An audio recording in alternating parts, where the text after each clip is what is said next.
La peinture de la carrosserie de ce modèle est de bonne qualité, grâce à laquelle elle peut résister aux rigueurs d'une utilisation quotidienne. Cependant, en raison de la forme angulaire du corps, il existe encore quelques problèmes. Le capot, les arches arrière et le biseau de la partie inférieure des portes sont les plus susceptibles d'être endommagés, souvent par des pierres volant sous les roues. Des dommages importants à la peinture peuvent également survenir au niveau des portes de la carrosserie. Le plus souvent, la peinture est frottée sur le métal, sur les seuils et aux endroits de contact avec les joints. La situation n'est pas mauvaise avec la résistance à la corrosion de la carrosserie, cependant, on ne peut pas dire que la carrosserie ne rouille pas du tout. Le capot, le couvercle de coffre et les portes sont les plus rapides à abandonner sous les assauts de la maladie rouge, il ne sert donc à rien de retarder l'élimination des dégâts de peinture sur ces éléments. Lors de l'inspection de voitures plus anciennes, une attention particulière doit être portée aux coutures au niveau du bas et dans la zone du seuil. Sans soins appropriés, elles se corroderont au fil des ans. Il y a des plaintes concernant la résistance des pièces fixées. Par exemple, le plastique à partir duquel sont fabriqués les pare-chocs est assez fragile et se fissure facilement au contact des congères. Le coût d'achat d'une nouvelle pièce est élevé, donc pour réparer les dégâts, les propriétaires ont recours à la ferme collective, soudure. Il faut également être prudent lors de l'ouverture du capot, car un mouvement maladroit peut endommager la calandre, qui fait partie du capot. Le pare-brise ne résiste pas non plus aux facteurs externes. Ce problème est aggravé par l'aérodynamisme et les caractéristiques de conception. Il y a également des plaintes concernant l'optique avant. En plus de l'usure rapide du plastique de protection, il s'efface, devient trouble. Les propriétaires constatent la courte durée de vie des lampes. Vous pouvez également souligner le manque de fiabilité des joints des feux arrière. Si le joint est perdu, de l'humidité s'accumulera à l'intérieur du feu. Dans les voitures qui passent la nuit dehors après la pluie, l'humidité peut également s'accumuler dans le creux de la coupelle du montant avant gauche. Ce trouble entraîne l'apparition de rouille sur la partie supérieure de la tige de l'amortisseur et de son écrou. Souvent, les propriétaires de voitures pré-restylées se plaignent de problèmes d'ouverture des serrures de porte. L'entraînement du verrouillage centralisé tombe en panne.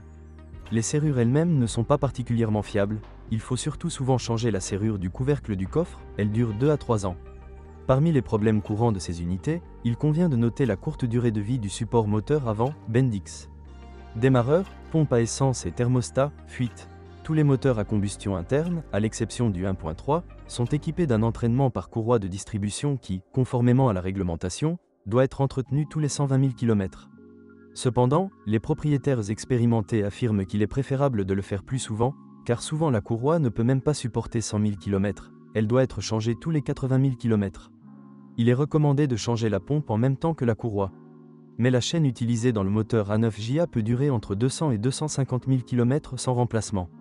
Tous les moteurs sont sensibles à la qualité de l'essence. Si vous utilisez régulièrement du carburant de mauvaise qualité ou à faible indice d'octane, vous devrez changer les bougies d'allumage et les bobines d'allumage, le filtre et la pompe à carburant plus souvent que d'habitude. Pour la même raison, le catalyseur est livré plus tôt que prévu, dont le remplacement n'est pas bon marché, ils font partie du collecteur d'échappement. Les moteurs 1.2, 1.4 et 1.6 n'ont pas de compensateurs hydrauliques, donc une fois tous les 100 000 km, il est nécessaire de le faire. Régler les jeux thermiques des vannes. Mais le moteur 1.3 dispose de compensateurs hydrauliques, c'est pourquoi il est plus sensible à la qualité de l'huile et à ses intervalles de remplacement. La durée de vie des compensateurs dépend de la qualité du lubrifiant. D'autres inconvénients du moteur A9JA incluent la panne des bougies d'allumage et des capuchons de faisceau de tension, l'augmentation du bruit de fonctionnement et la difficulté de démarrer par temps froid. Les moteurs FXJA et FYDA ont un filtre à air mal conçu, c'est pourquoi il doit être changé le plus souvent possible, sinon de la saleté pénétrerait dans le papillon des gaz. Lors du remplacement du filtre, assurez-vous de vérifier que le couvercle du compartiment du filtre est correctement installé. Un autre point faible de ces moteurs à combustion interne est le système de refroidissement. Les canalisations et le radiateur ne sont pas fiables. Les connecteurs du câblage électrique dans le compartiment moteur sont également considérés comme problématiques, car ils sont pénibles à gérer avec la saleté de la route. Le moteur diesel a été développé par la société française Peugeot pour le compte de Ford et du groupe PSA.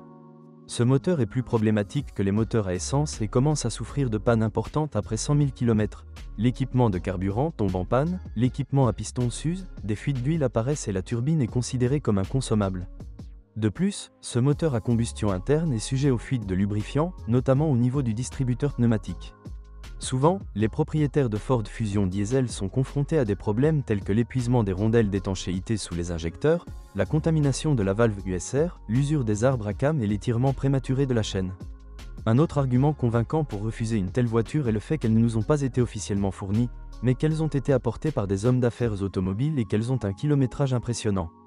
Trois types de boîtes de vitesses étaient disponibles pour la Ford Fusion, manuel à 5 vitesses, 4 vitesses. Machine automatique Aisin AW80-40 et robot DuraShift Test. La mécanique est dépourvue de mots importants. Les seuls inconvénients que l'on peut souligner sont la tendance au desserrage de l'entraînement et la courte durée de vie du volant bimasse, utilisé dans les voitures à moteur diesel. Avec un fonctionnement soigneux, un kit d'embrayage avec butée de débrayage suffit pour 120 à 150 000 km. Un peu plus tôt, la tige du maître-cylindre d'embrayage doit être remplacée. Le dysfonctionnement se manifeste par des claquements lorsque vous appuyez sur la pédale d'embrayage. Les joints d'entraînement des essieux doivent être remplacés tous les 60 000 à 80 000 km. Assez tôt, le mécanisme de sélection des vitesses peut également nécessiter une attention. Des difficultés surviennent lors de l'engagement des vitesses 3, 4, 5 et de la marche arrière. Le mécanisme nécessite un nettoyage et une lubrification. Après 100 000 km, les joints d'huile du mécanisme de sélection des vitesses commencent également à fuir. La transmission automatique est également fiable, qui ne peut être détruite que prématurément par un entretien intempestif et une surchauffe régulière. Avec de rares vidanges d'huile, les produits d'usure par friction réduiront les performances des solénoïdes et des canaux du corps de vanne, ce qui entraînera un manque d'huile dans la boîte, ce qui entraînera une usure rapide des pièces mobiles. Mais une transmission robotique, bien qu'il s'agisse essentiellement d'une transmission robotique. Copie de la mécanique, peut boire beaucoup de sang dans les 100 000 premiers kilomètres. Le plus souvent, le dysfonctionnement du robot est dû à des problèmes de câblage électrique. Pour cette raison, la communication entre le module de commande et les actionneurs peut être perdue. L'embrayage nécessite également souvent une attention particulière, ce qui est pénible à travailler dans des conditions de tir, il surchauffe. Pour prolonger la durée de vie de l'embrayage, les techniciens de service recommandent d'engager le point mort lors de l'arrêt. Les actionneurs du robot doivent être remplacés après 5 à 6 ans de fonctionnement ou après un bain, ils commencent à se coincer.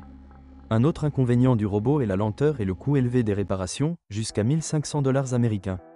L'architecture de suspension est ici exactement la même que celle de la plateforme Fiesta. À l'avant se trouve une jambe de force McPherson avec barre stabilisatrice, à l'arrière. Il y a une poutre.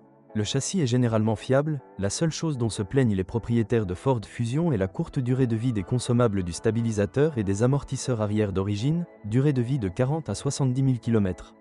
En outre, les zones problématiques incluent le roulement de l'arbre extérieur, mal protégé de l'eau et de la saleté. Les amortisseurs avant durent généralement environ 100 000 km. Les roulements de roues suffisent pour à peu près le même montant. Les parties restantes de l'essieu avant durent 100 à 150 000 km. La suspension arrière est essentiellement indestructible. La seule chose qui peut vous déranger, ce sont les bottes et les butées de l'amortisseur arrière, mais si la voiture n'est pas fortement chargée, elles le font rarement. Les blocs silencieux de la poutre peuvent supporter jusqu'à 300 000 km sous des charges modérées.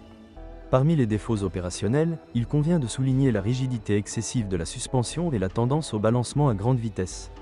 La direction est équipée d'un mécanisme à crémaillère et pignon avec direction assistée.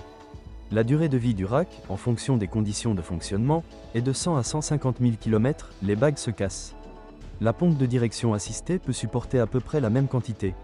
Mais les conduites haute pression peuvent causer des problèmes de fuite de liquide sur un kilométrage relativement court, 50 à 100 000 km. Les consommables de direction ont également une durée de vie acceptable. Conseil de direction 80 à 100 000 km, bielle jusqu'à 150 000 km. Les freins sont fiables, la seule chose qui peut commencer à vous déranger avec le temps est le bloc ABS et le câble de frein à main.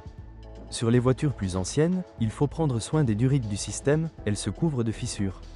Les matériaux de finition intérieure sont assez bon marché et peuvent s'user rapidement s'ils sont manipulés avec négligence. De plus, le faible coût de la finition a un impact négatif sur le confort acoustique de la voiture. Le plastique dur remplit l'intérieur de grincements et de coups au fil des années. Le mécanisme de fixation des dossiers des sièges arrière et de leurs appuis-têtes peut également vous gêner par des bruits parasites. De plus, les propriétaires notent que les appuis-têtes de la deuxième rangée de sièges, lorsqu'ils sont abaissés, reposent contre le dos des passagers et lorsqu'ils sont relevés, ils bloquent la vue.